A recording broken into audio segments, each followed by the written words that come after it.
Bonsoir, bienvenue. C'est une joie pour moi d'être là comme chaque fois. Ça fait presque 10 ans que je suis venu pour la première fois dans le cadre de Tétra. À l'époque, j'avais sorti un livre sur la violence, puis je suis revenu pour La grenouille qui ne savait pas qu'elle était cuite, petit recueil de métaphores que j'ai commis il y a quelques...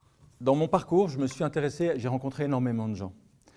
Miguel Ruiz, ça a été une des rencontres importantes, mais j'en ai rencontré d'autres gens qui sont venus enrichir mon cheminement personnel. Et au fil des ans, à force de mettre en pratique des outils, à force de chercher comment améliorer notre existence aussi bien individuelle que collective, j'ai fini par résumer l'approche que je propose aujourd'hui par un schéma tout simple que je vous montre aussi parce qu'il sera directement lié aux accords Toltec.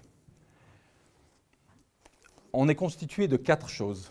L'esprit, j'écris en gros et simple pour que vous voyez au fond. Le cœur, le mental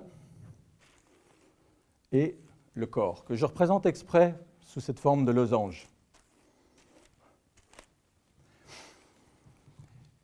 Et le but de notre vie, c'est d'arriver à faire fonctionner tout ça d'une manière harmonieuse. Et c'est pour ça que je synthétise ce que je fais aujourd'hui par cette phrase. Je dis ce qu'il nous faut arriver à faire pour être enfin heureux et épanoui dans notre vie, c'est d'abord guérir notre cœur. Parce qu'on a tous le cœur blessé. On a tous souffert à des degrés plus ou moins légers, plus ou moins profonds, plus ou moins fréquents, mais on a tous eu des blessures du cœur. On a tous eu des choses douloureuses qui se sont passées, et ces blessures, des fois, elles restent longtemps, d'où des rancunes, d'où des ressentiments, d'où des choses non gérées, qui font que notre cœur a besoin d'être guéri. Donc, guérir le cœur. Et ça, c'est un travail que moi je fais particulièrement avec cet outil de pardon que m'a transmis Miguel Ruiz. Deuxième élément, libérer le mental. Guérir le cœur et libérer le mental. Pourquoi libérer le mental? Et ça, on le verra encore particulièrement avec les accords Toltec. C'est que nous avons un mental qui, au lieu d'être libre, d'inventer plusieurs histoires, plusieurs suppositions, d'explorer tous les possibles, tombe rapidement dans la supposition unique, la croyance unique, tombe rapidement dans le fait d'aller justifier nos émotions, nos colères, nos tristesses, nos chagrins. Notre mental souvent est asservi à nos émotions et est là pour nous donner raison, pour nous montrer que c'est nous qui sommes dans le vrai. Et les deux ensemble, le cœur et le mental, parce qu'on ne nous éduque jamais à savoir comment fonctionne un mental humain, comment fonctionne l'émotionnel, le cœur humain.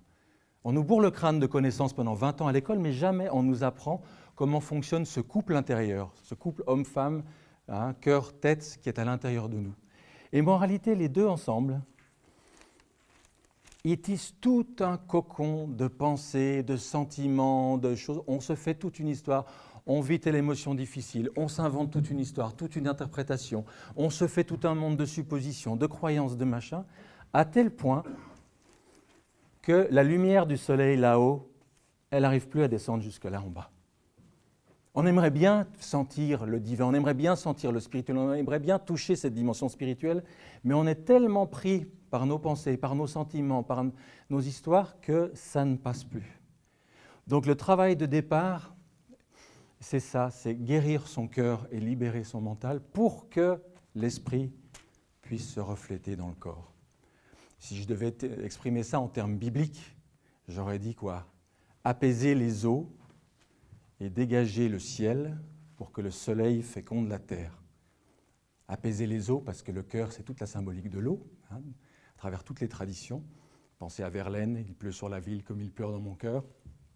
Le mental, c'est l'air, dégager le ciel, la pensée a des ailes, mais il faut pour ça qu'il n'y ait pas du brouillard, de l'eau, de l'humidité, des nuages partout. Il faut que le ciel soit pur, soit lumineux, dégagé.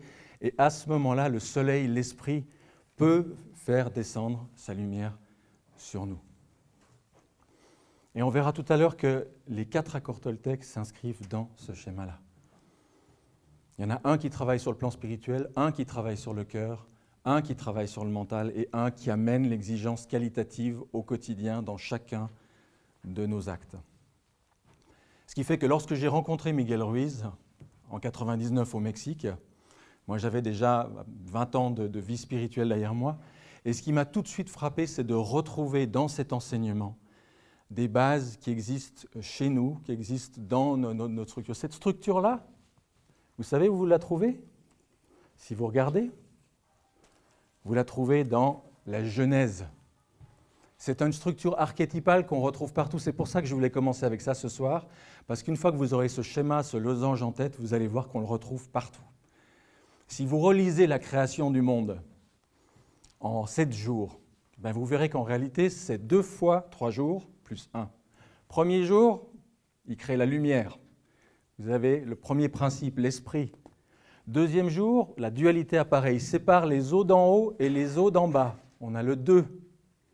Troisième jour, il crée la terre. Et ça se répète les 3 jours suivants. Quatrième jour, il crée les luminaires, le soleil, la lune, les étoiles, le correspondant du premier jour. Cinquième jour, il crée les oiseaux et les poissons, comme par hasard, pour peupler les eaux d'en haut, les eaux d'en bas. Et sixième jour, il crée la terre. On a 3 jours yin, 3 jours yang, 3 jours contenus, 3 jours contenants. Et avec ça, qu'est-ce qu'on fait? Yin plus yang, 7e jour, Dieu se repose. Il était fatigué, il avait bossé 6 jours, il était épuisé? Non, il se pose dans sa création. Les 2 moitiés, le yin, le yang, s'unissent, fusionnent au dernier jour. Donc ce schéma-là, vous le trouvez inscrit dans la Genèse. Vous le trouvez inscrit dans les groupes sanguins. Premier groupe sanguin à être apparu sur Terre, c'est quoi? Ah bravo, vous êtes doués là.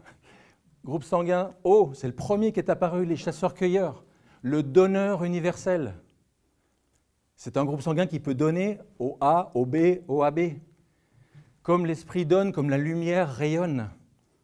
De ce groupe sanguin-là vont apparaître 2 opposés, le groupe sanguin A et le groupe sanguin B au moment de l'agriculture.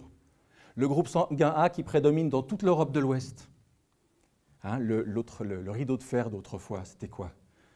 Ça séparait symboliquement des pays à majorité de sang A de pays à majorité de sang B. Toute l'Asie, toute la partie de l'Est de l'Europe et de l'Asie, il y a une prédominance de sang B.